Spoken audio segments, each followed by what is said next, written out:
Alhamdulillahilladzi arsala rasulahu bil huda wa dinil haq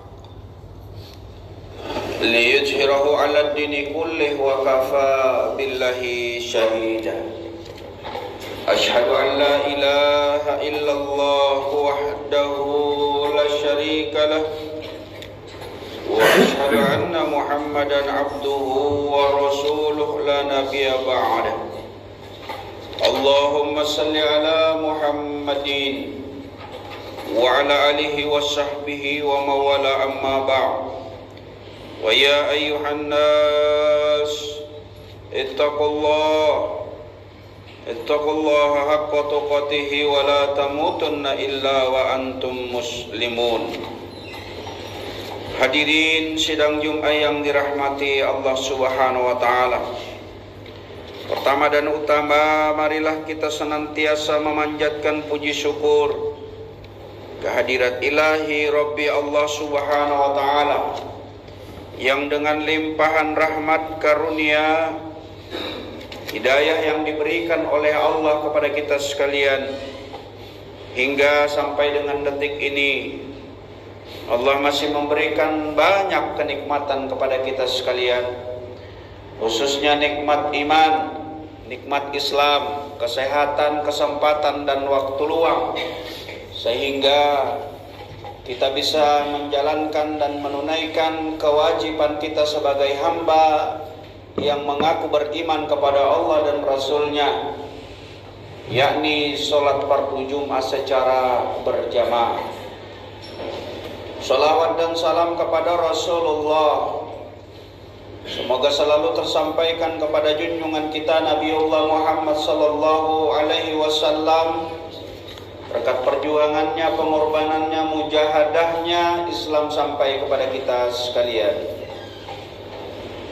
Hadirin sidang Jumat yang dirahmati Allah Subhanahu wa taala, Hatib berwasiat kepada diri Hatib dan juga kepada seluruh jamaah, mari dalam kesempatan baik ini kita selalu berupaya meningkatkan kualitas iman dan takwa kita kepada Allah Subhanahu wa taala. Takwa dalam artian yang sesungguhnya melaksanakan segala apa saja yang menjadi perintah Allah, yang kita iringi pula dengan kemampuan untuk meninggalkan segala apa saja yang menjadi larangan-larangannya. Insyaallah dengan demikian mudah-mudahan Allah akan memasukkan kita kepada golongan orang-orang yang beruntung. Amin, amin ya rabbal alamin. Hadirin sidang Jumat yang dirahmati Allah Subhanahu wa taala, kita sadar dalam kehidupan ini tidak ada manusia yang terbebas dari salah dan dosa, dan itu kita yakini. Kesalahan, kealpaan itu bisa terjadi kepada seluruh manusia siapapun dia di permukaan bumi ini, termasuk para nabi dan rasul. Apatah lagi kita manusia biasa, tentu terlalu banyak kesalahan, terlalu banyak kealfaan yang sering dan terjadi berulang di dalam kehidupan kita. Kita bersyukur kepada Allah Subhanahu wa taala hari ini, dan mungkin Jumat-Jumat sebelumnya kita mampu dan bisa menghadirkan diri di dalam majelis seperti ini. Itulah hidayah yang diberikan oleh Allah pada kita sekalian.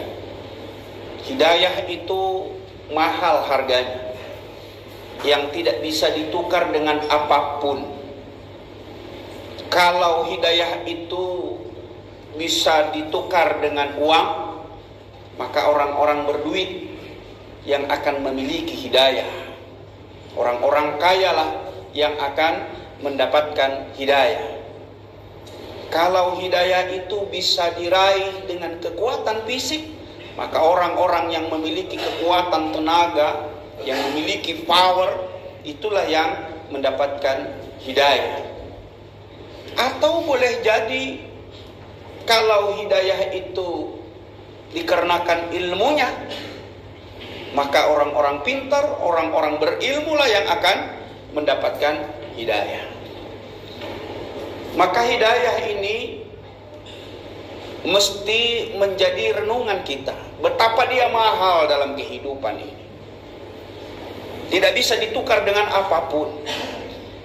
Hidayah itu hanya hak Allah yang mampu dan bisa memberikan siapa yang dikehendakinya. Tapi bukan berarti hidayah yang diberikan oleh Allah itu lalu kemudian kita sebagai manusia lalu menunggu kapan datangnya hidayah. Islam mengajarkan hidayah mesti kita jemput, mesti kita datangi, mesti kita cari, mesti kita kejar. Jangan menunggu hidayah itu lalu kemudian datang kepada kita dengan tiba-tiba. Tidak demikian. Tetapi ada ikhtiar, ada upaya, ada usaha-usaha yang kita lakukan untuk mendapatkan hidayah Allah itu. Majelis yang dirahmati Allah Subhanahu wa taala. Dalam hadis panjang Rasulullah bercerita tentang seorang pembunuh. Dulu kata Rasulullah, pernah ada seseorang yang membunuh manusia 99 orang jumlahnya. Satu saja membunuh manusia, pasti ganjarannya sudah sangat-sangat luar biasa. Ini kata Rasulullah ada seorang pembunuh 99 orang jumlahnya. Ini dahsyat dan luar biasa ini dosa orang. Pasti dia jawara, pasti dia preman, pasti dia jagoan. 99 orang. Bukan satu, bukan dua, bukan tiga, bukan lima. 99 orang dia bunuh. Lalu kemudian berinisiatif dia. Apakah dengan 99 orang yang dia sudah bunuh, lalu kemudian dia akan terus-menerus merasakan kegelisahan? Karena kalau orang sudah bersalah, kalau orang sudah banyak dosanya, kalau orang sudah melakukan pelanggaran-pelanggaran, perbuatan dosa, pasti kehidupannya tidak akan tenang. Semakin banyak kelakuan, kemaksiatan, perbuatan dosa yang dia lakukan, maka semakin menghantarkannya tidak pada tenang hidupnya. Maka orang yang 99 orang membunuh ini lalu kemudian menanyakan, adakah orang-orang di sekitar ini, di muka bumi ini, orang-orang yang alim, orang-orang yang ahli agama, orang-orang yang mengerti. Ditunjukkanlah dia kepada seorang rahib. Seorang rahib ini ahli ibadah, kuat ibadah. Lalu kemudian didatangi sang rahib. Begitu menanyakan, apakah orang yang sudah membunuh 99 orang ingin bertobat kepada Allah Subhanahu wa taala, apakah diterima tobatnya? Sang rahib menjawab, tidak akan diterima. Begitu sang rahib menjawab kepada seorang yang bertanya ini, dibunuhlah sang rahib genap 100 orang. Maka Rasulullah melanjutkan hadis ini. Setelah dia membunuh genap 100 orang, dia mencari lagi orang yang alim. Ditunjukkanlah kepada dia orang yang alim, ahli ibadah. Lalu kemudian menanyakan hal yang serupa. Pertanyaannya sama. Apakah orang yang sudah membunuh 100 orang lalu ingin bertobat kepada Allah Subhanahu wa taala diterima tobatnya? Maka sang alim ini, orang yang ahli ibadah ini menjawab, ya, tidak ada yang akan menghalangi dan merintangi dari pertobatan. Tobatmu akan diterima oleh Allah Subhanahu wa taala. Majelis yang dirahmati Allah Subhanahu wa taala. Ketika ahli ibadah ini memberikan jawaban kepada pembunuh 100 orang bahwa taubatnya diterima dengan pesan, engkau tinggalkan tempat di mana engkau selalu bermaksiat, engkau tinggalkan di mana lingkunganmu tidak kondusif untuk mendekatkan diri kepada Allah Subhanahu wa taala, ditunjukkan oleh ahli ibadah ini kepada orang yang ingin bertobat, kepada kampung di mana akan kondusif mendukung pertobatanmu. Di ringkasan hadis majelis yang dirahmati Allah Subhanahu wa taala, dengan niat mantap dan kuat, pembunuh 100 orang ini meninggalkan sang ahli ibadah, sang alim ini, lalu kemudian menuju tempat di mana ditunjukkan seorang alim di kampung yang mendukung, di mana dia ingin melakukan taubat kepada Allah Subhanahu wa taala. Namun majelis yang dirahmati Allah Subhanahu wa taala, dalam perjalanan pembunuh 100 orang ini meninggal dunia. Terjadi perebutan antara malaikat rahmat dengan malaikat azab, saling mengklaim, saling berebut. Nanti kalau kita meninggal dunia, maka malaikat rahmat dan malaikat azab yang akan mengambil ruh kita, tergantung kepada amal ibadah kita. Maka kedua malaikat ini saling mengklaim bahwa ini untukku, bahwa ini untukku. Kata malaikat azab, ini orang belum pernah melakukan kebaikan sedikit pun. 100 orang dia bunuh, tidak pernah dia melakukan kebaikan. Tapi malaikat rahmat menjawab, dia sudah memiliki niat untuk berbuat baik.